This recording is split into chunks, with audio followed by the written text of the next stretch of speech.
Hi, welcome everybody to another session of Beyond the Title, where we speak to exceptional professionals with extraordinary experiences. Joining us today is Kirat Khara, the head of e-commerce for Australia and New Zealand at Lenovo. Welcome, Kirat. How are you doing? I'm very good, thanks, Steve. Hope you're doing well as well. I am now. You are on the other side of the planet. It is a warm summer day here for us. How is the climate out there for you in Australia? As much as we love Australia, it has beautiful climate, but the last couple of days is cold. But you know, cold for us is 5 to 10 degrees centigrade. But we do consider this as cold. But again, I'm pretty sure it's a short burst. We're really looking forward to phenomenal weather here in Sydney. Nice stuff. Nice stuff. Now again, I enjoyed the idea that 5 degrees is winter out in Australia, and I've seen a lot of people in Hungary, at least, and of course in parts of Poland, who walk out with a sweater when it's 5 degrees. They're like, this is a good weather. Starting off, Kirat, with you, how's it going in your end? What's this 2021 been like for you? Um, it's been quite a phenomenal year, Steve. If I look back, the whole paradigm shift in digital commerce that I've seen in the last 12 to 16 months, due to brought forward by the whole COVID-19 situation. I don't think so. Any one of us expected this, but again, for us, looking at being there where the customers want us to be there has been really, really phenomenal. We have been really fortunate enough at Lenovo to support our customers through this very, very challenging times, be it consumers who were forced into working from home and their children on learning from home, and all the businesses out there which suddenly transitioned into the whole work from home approach that they had to look for their employees.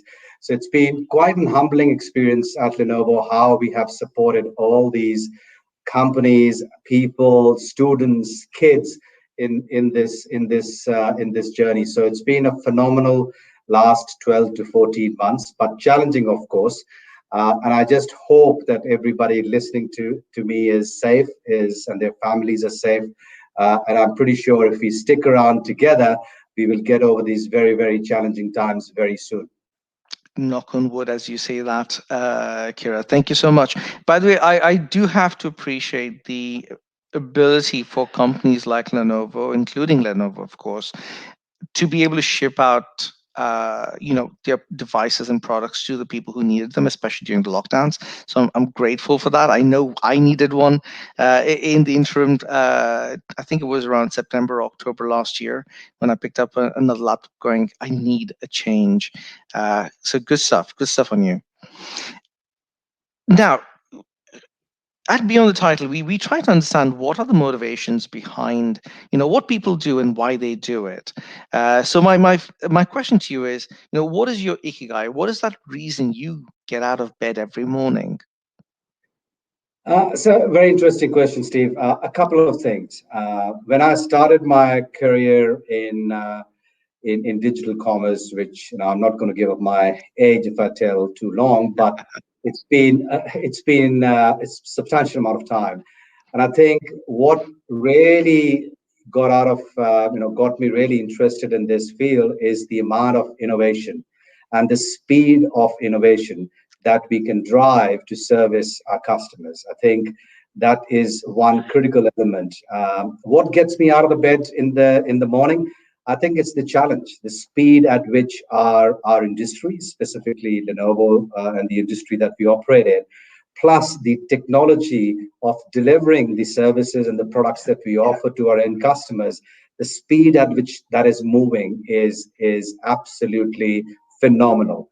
And to be part of this journey really excites me every day.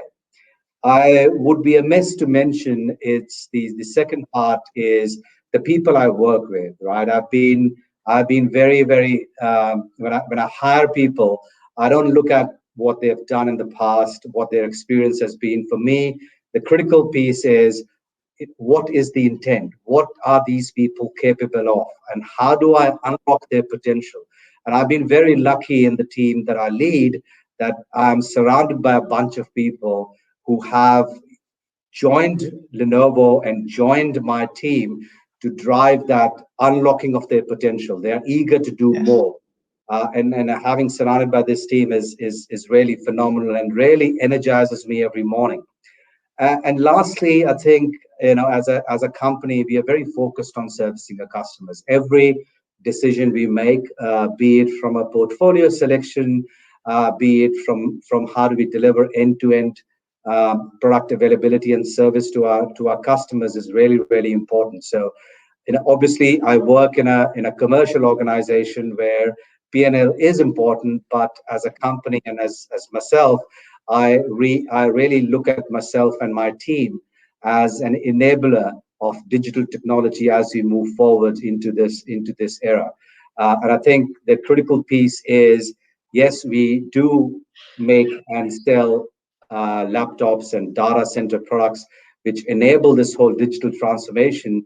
But the way we are sort of moving in, how do we add value to our customers, and going beyond our traditional uh, product is very very exciting for us, specifically on this whole digital transformation. So overall, if I have to sum it up, well, what gets me out of the bed is I am part of something big. I'm part of this whole digital transformation which is happening across the world, across industries, which is really really phenomenal. I'll give you an example. I've got an 11-year-old son, and I look at him, at the way he is adapting to this whole digital and IT transformation happening around in the education system. It's really phenomenal, and it's really sort of boosts me that I'm part of something which is so critical. Moving beyond just selling products to changing how we deliver learning, how do we increase productivity, and across multiple industries, across consumers, across students. So it's really phenomenal. Kirat, can I ask you how old is your son? He's 11 years old. God bless him. So, I'm guessing, as far as I can tell, Australia's gone back into school right now. But last year, of course, there was a lot of this online education. How did you find that? How did you find the online education system itself? It's interesting you asked that, Steve, because I have a very unique household, if I put it that way. My son, who is 11 years old, is in year six and still in primary school, though he thinks he is almost ready to finish off year 12, but he is in year six. And then my wife is a school teacher. So if you imagine when Australia went into lockdown, which was for a brief period of time, where kids were learning from home, it was a very interesting household. So I was on my team's calls with my team running the business, and on the same desk we had my son who was on a team call with his teacher, and then parallelly my wife, who's a teacher, was teaching the kids in her class using Zoom. So it was technology at play, more than I would have been comfortable with. But it was an interesting journey. I think we got over it. At least we're lucky being in Australia that kids are back in school. I do know there are certain countries around the world which are still Yeah. going through this challenge where kids are still remote learning. So that was one piece which was quite interesting, 3 or 4 months that we went through. And I think I would just want to mention one critical point here, Steve, is what we did, and especially at Lenovo and with my team, we were open to it, right? So having a video conference call with my team when they have their kids running at the background, they had to jump off the call to support their child for five, Yes. 10 minutes, is acceptable. And I think that's what we encouraged our teams to do, and that's okay if you have to drop off It's the from a call. humanity of it all, right? Exactly. So that's, and I think I'm not saying Lenovo is very unique in this. A lot of companies I've come across were very open to it, and you can see a number of videos on LinkedIn, on TikTok, where people are sharing this, Yes. and I think that just brings in a level of humanity into our business. So obviously, everybody's working from home, you're working remotely.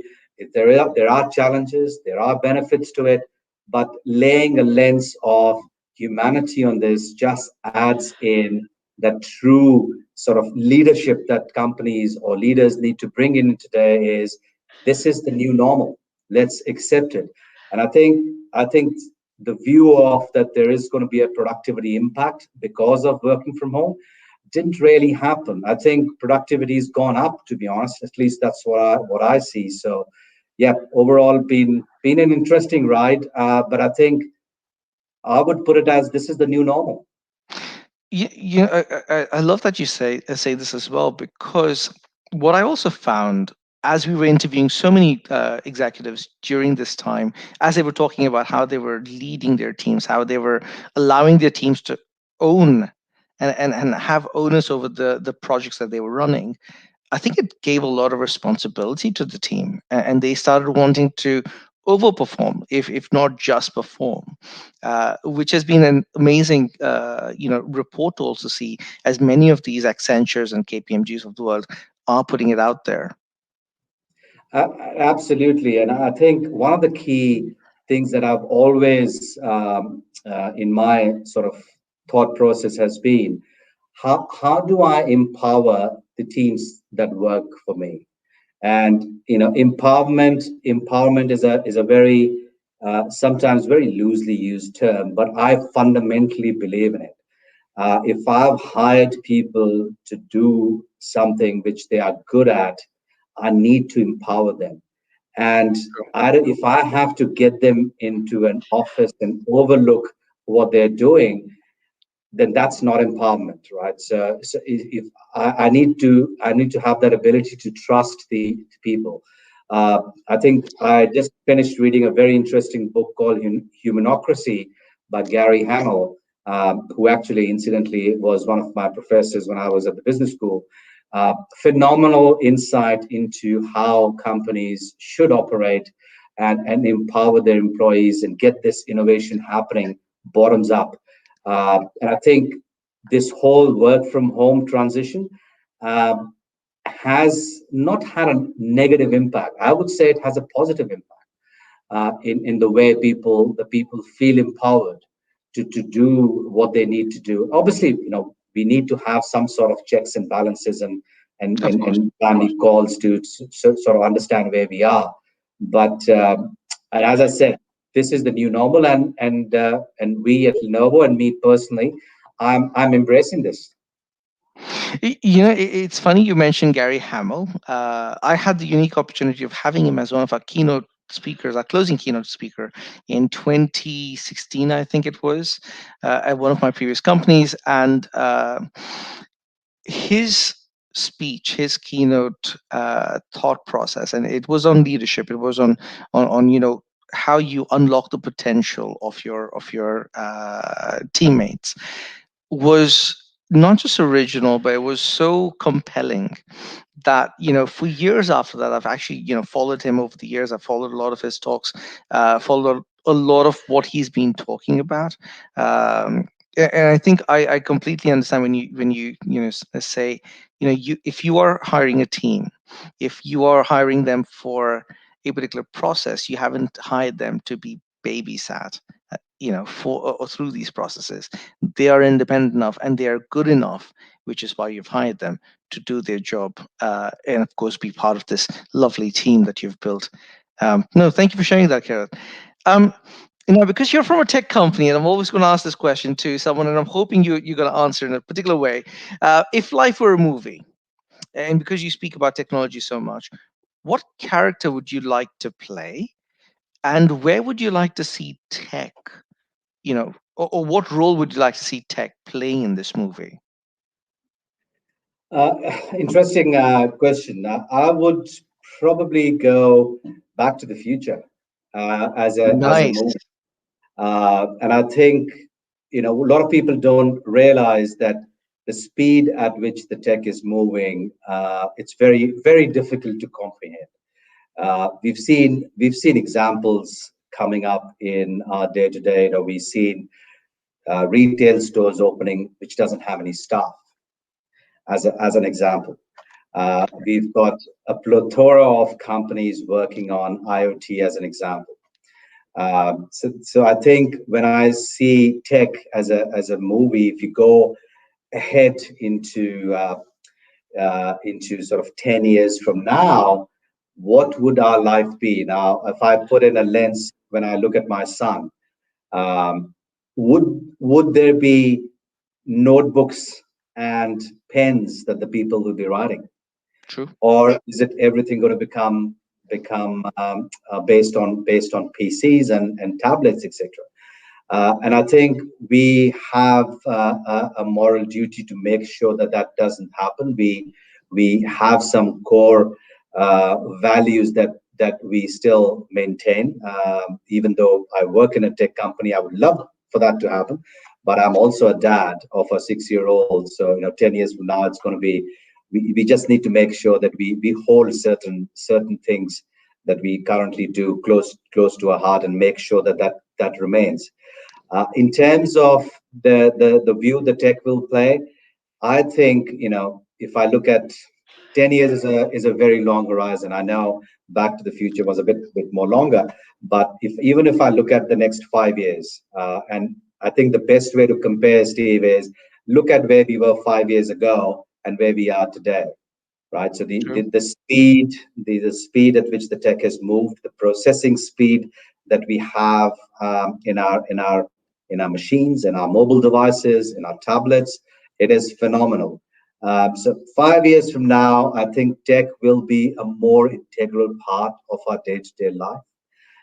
In what shape or form, I do feel that the whole smart home will become a norm. People, and it's already a lot of people are already using smart home tech, but I don't feel it's gone mainstream yet. But I, Not I yet. do feel 5 years from now, it will go mainstream in terms of the tech that we see. But I think the only caveat I would want to call out here, Steve, is that, as I mentioned, right? So we just need to use tech as an enabler to enrich our lives, not take control of our lives. This is True. this is very dear to me, and I'm a very big proponent of this. I do know a lot of statistics around how much time today people are spending on their mobile devices, how much of time people are spending on their PCs. And I think as we move along, we just need to make sure that the human interaction that we have remains. I think that is really, really important. Even if you go 5 to 10 years from now, just don't need to. We should have that human touch, and I think this is a responsibility on us, on our generation, to make sure that does happen. Kirat, you mentioned about notebooks and pens, and it brought me to this idea. And I was talking to my kids about this the other day as well, right? So you can walk into school, you could have your laptop with you, you could have a tablet with you where you are taking all your notes on that tablet, but you would lose out on that lovely skill that you have on penmanship, calligraphy. Well, technically not calligraphy, but penmanship. I have seen, unfortunately, the art of letter writing, which I hold very dear. Just because it is a beautiful way to communicate with someone if you're able to communicate in one letter exactly how you feel towards that person or towards a particular process. Um, you know, I would. A quick question here for you: do you still, ask your son in this case that you should encourage, or do you encourage him actually to write, just to help him have a lovely handwriting in the near future? Yes, yes, we do. And as I mentioned, Steve, my wife's a school teacher, right? So she's pretty strict on that. You need to write, and I think writing in our generation, and I'm not that old. Uh, Writing brings out clarity of thought when you're physically writing on a piece of paper, I do believe it brings up clarity of thought. That's why people have journals that they will write at night or True. early in the morning. It's just to bring out that clarity of thought. Now, I'm not saying that you can't have clarity of thought when you're writing a journal on a tablet or taking notes on a PC. But I think you're absolutely right that connection between pen and paper is important. And as much as working for Lenovo in the IT industry, in the tech industry, I see this from a business point of view. As much as I want adoption of tech to happen, which is good for the business, but I'm also very conscious of that. As I mentioned, we are at a juncture that we need to take responsibility on how the future generation grows up. True. Uh, and we see this challenge every day. My son, if I tell him to write a letter to his grandparents, as an example, um, it's sort of unheard of. He doesn't even understand writing a letter on a piece of paper. He's in year six. He's so used to, why can't I just send him a message on WhatsApp, as an example, or I can email him. So I think that transition will happen. There is, I don't think so. As much as we won't be able to stop it, because that's where the world is heading. True. But we just need to make sure that we have some sort of constraints in place, so that 10 years from now, a piece of paper and a pencil doesn't exist. So we just need to make sure that that does remain as a critical medium of communication. Awesome. Awesome. Thank you so much, Kira, for that. Last question for you. What is an interesting fact that we do not know of, Kira? um, I think there's a couple. I think one thing is that I I have been in this industry for a long time, but I started my career as a corporate finance guy. Wow. So I am a qualified accountant. I started, looking at debits and credits long time ago. I don't understand them anymore. I always go to my finance person and ask them. But yes, and I think uh, one thing which has benefited me having that background is that I can quickly look at numbers and tell the health of the business, rather than going through and trying to analyze a lot more than a non-finance person potentially would need to.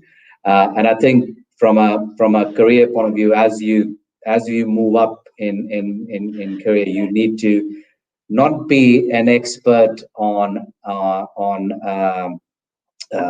some specific thing, but I think it really helps if you have a general understanding on multiple elements, right? So your finance, your marketing, your ops, etc.